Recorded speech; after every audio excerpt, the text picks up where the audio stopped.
The $1,415 minimum Social Security monthly benefit. I have all the details and what you need to know about this right here in the video, so let's get right into it. Alright, there are so many pieces of legislation currently floating around Congress right now to reform many of these programs that fall under the Social Security umbrella, including retirement, disability, SSDI, survivors, and SSI monthly benefits.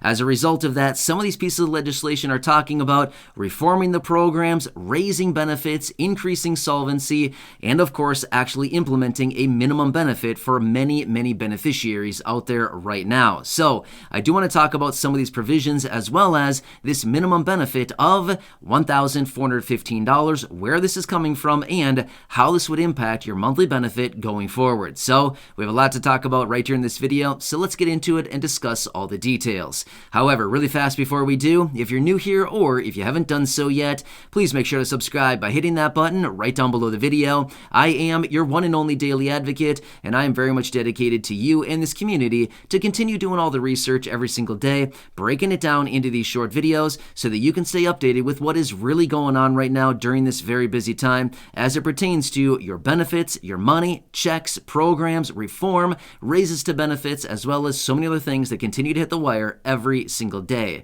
So again, thanks so much for joining me. Please make sure to subscribe down below if you haven't done so yet so you don't miss any updates going forward during this very busy time. And my commitment is I'll continue to be here for you right by your side every single day, keeping you updated and helping you out in any way that I possibly can. All right, thanks again. Let's jump right into this.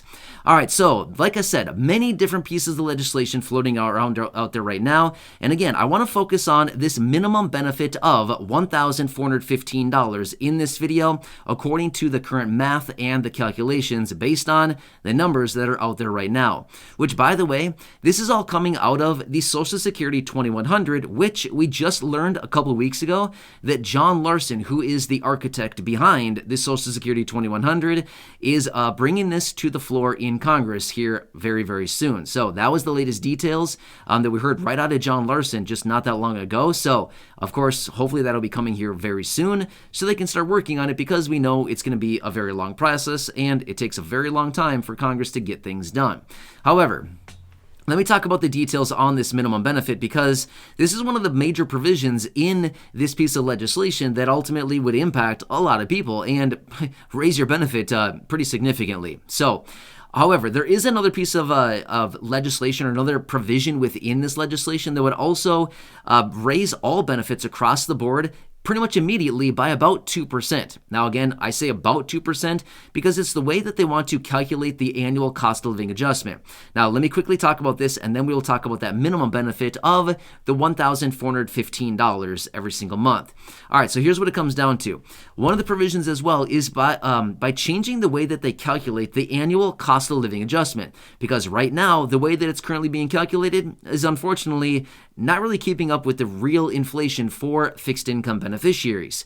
In fact, we've seen this with previous reports. If they would have changed the way that this was calculated, say 22 years ago or so, it would actually translate into hundreds more dollars every single month for your monthly benefit versus what you're actually receiving right now. So this one little discrepancy is basically costing hundreds of dollars every single month. So it's a pretty big deal, whether you believe it or not. So let me talk you through the details about this. But here's the thing. By just changing the way that the COLA is calculated, it would ultimately result in a pretty much an immediate raise of about 2% for everybody across the board. And now we might be thinking, 2%, who cares? That's not much. You're right. It's not much. It's not going to translate into much. But the longer that we continue without this actually being adjusted, just means that it's not going to keep up going forward into the future. But over time, compounding results in way more money over long periods of time. Just like I said, if this would have been implemented 20 years ago, we'd be talking about a very different story today. Anyway, we can't go back in history, but we can at least do something now and get that implemented. All right, so that is that 2%. Now let's quickly talk about the $1,415 minimum benefit and how this comes into all the play here. So within the Social Security 2100, there is a provision in there to raise the minimum benefit for low-income workers, or beneficiaries, up to 125% of the federal poverty line. which happens to be $1,415 on a monthly basis, or on an annualized basis, get this, $16,987 throughout the course of the entire year. Let me give you the math behind this and the numbers. So as of right now, the federal poverty line is $13,590. And again, that does adjust a little bit each year. Not a ton, but it does adjust a few $100 every single year.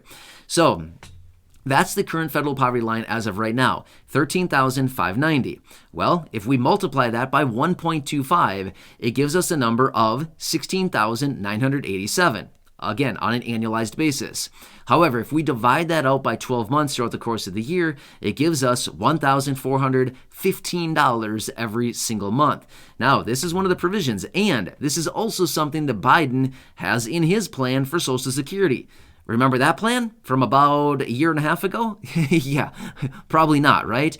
Well, anyway, President Biden does actually have a plan on Social Security. Believe it or not, he has a plan. Whether the plan actually gets implemented or not, that's the next question. But one of the things that he wants to do, as well as a few other lawmakers, is to raise benefits for low-income workers, again, low-income beneficiaries, up to that 125% of the federal poverty line, again, $1,415 per month, $1,415 per month. Again, could you imagine what that would do for your lifestyle and your benefits right here, right now? If you're receiving, say, $900 a month right now, or maybe less, maybe more, but all of a sudden, if they jacked up your benefits to, say, $1,415 $15 a month, that'd be a pretty big change for a lot of people, right? That'd be pretty life-changing for a lot of beneficiaries. Now, again, I want to throw this out there as well. Within the Social Security 2100, unfortunately, some of the provisions within this, as in I pretty much think all of them, would only be implemented for 5 years. So the whole idea behind the Social Security 2100 is to implement this for 5 years to basically push out the goalposts for Congress for another 5 years so that they can actually get something done before we face potential insolvency. So that is kind of one of the major downfalls with this piece of legislation, right? Is 5 years and then basically it all kind of just disappears.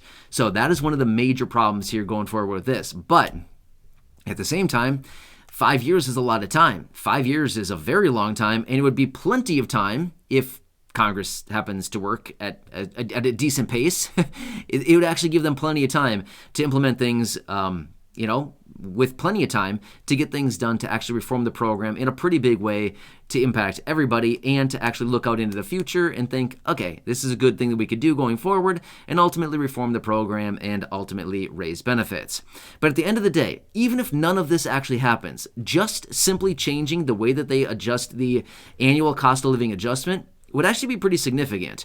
That alone would implement, again, about a 2% across the board raise pretty much immediately. And then on top of that, going forward, it would better reflect real inflation for fixed income beneficiaries so that it would better reflect your actual living expenses. And this is actually a little bit higher than the inflation that is calculated as of right now for the way that they currently calculate the COLA. And like I said, if they would have done this 20 years ago, we'd be talking about hundreds and hundreds of dollars more every single month right here, right now, just because of this one little change. So my point is, going forward, if we did this immediately right now today, looking back in, say, 5 years from right now, it'd be a very different picture, right? So that's what I'm saying.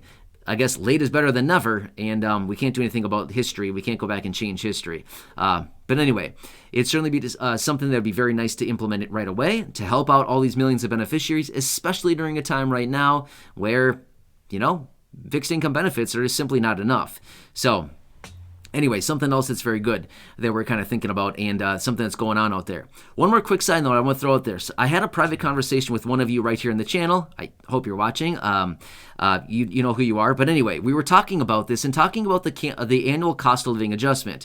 And, we were discussing that this really is kind of like an unfair way that this is calculated. Now, don't get me wrong. I'm not here to say let's make all these extra changes, things like this. But here's the deal. The annual cost of living adjustment comes out one time each and every year. Well, I'm not sure about you, but this year would be a perfect example of showing just how inflation changes every single month. It's not like it was years ago where inflation only changed maybe 0.1% every quarter. It was not much at all. Inflation was pretty flat for many, many years.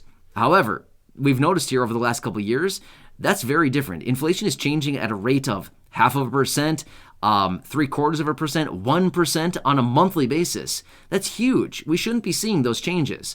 So basically the conversation I was having with one of you here in the community was saying they should be implementing a new cost of living adjustment on a quarterly basis. Quarterly right now, because it is changing so rapidly.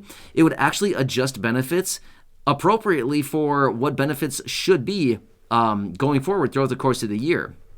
Now, of course, what is the likelihood of them actually doing this? I'm going to be honest with you, probably zero. I mean, the likelihood of them doing anything like this is probably very unlikely because it's not favorable for the program. We got to look at this in both ways, right? Do they really care what's favorable for the beneficiaries? Well, I don't really know. I can't put words in their mouth, but I can say this much. It would not be favorable for the program. So what is the likelihood that they'll do it? Probably zero. But my point is, right here, right now, with all this inflation, it'd be very beneficial. Could you imagine? We're already behind on the cost of living adjustment for this year by about 3%. And we're not even that far into the year so far. So my point is, if they would have been doing this on a quarterly basis, we could already see a COLA about 3% higher as of right now if they would have implemented it the first couple quarters of this year so far, right? So anyway, just a quick side note and a pretty interesting conversation that I had with one of you here in the community. So anyway, as I do get more details on this, and again, hopefully John Larson will be bringing this here to the floor very, very soon in Congress. That'd be amazing. Help out a lot of people here in the community. But as I do get more details, of course, I'll be right back here for you, breaking it all down, letting you know what's going on, and bringing you those latest details as Congress kind of picks away at this thing like they're chipping out a little, a man out of a big rock, right, with a little chisel. My point is, it's a very big project that they're going to be working on, and it's a very slow process. So hopefully the man will emerge out of the rock here very soon, and hopefully that'll be the reform to these programs. So anyway, as I get more details, of course, I'll be right back here for you breaking it down. So make sure to subscribe down below if you haven't done so yet so you don't miss any updates going forward during this very busy time. I'll continue to be here for you, keeping you updated. And of course, share this video with your friends, family, social media, or go back and check out some of the other thousands of videos right here on the channel. Thanks again. I appreciate it. Enjoy your day. Until next time, have a good one. Stay safe out there, and I'll see you again later.